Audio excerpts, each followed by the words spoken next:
Geser dulu. Itu apa ini? Pala-pala geser dulu. Pala semua nggak tahu jualan di mana.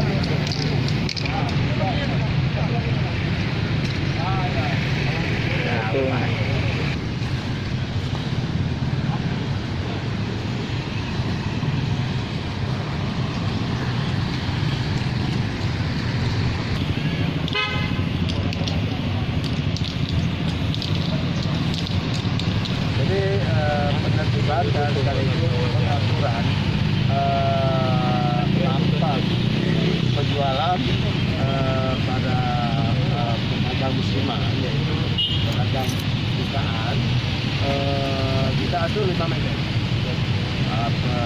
jaraknya. 5 meter. Dan juga adalah untuk antisipasi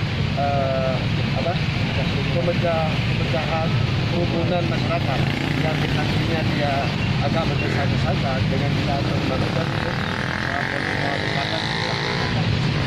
Saya lihat orang itu patuh, masyarakat itu sama yang berjualan, karena dia karena lokasinya aja yang tapi kita sudah mengambil kebijakan lokasinya di pinggir jalan atau di pinggir silakan. Terjadi kumpul di semuanya pedagang di situ satu tempat itu yang kita tidak boleh. Tapi kalau menyebar kemana semuanya ya di pinggir jalan kita ya silakan. Yang penting jaga jarak. Dan masyarakat yang tidak memakai masker, kami harapkan para penjualan itu jangan dilayani. Ini yang mungkin lagi kita jual.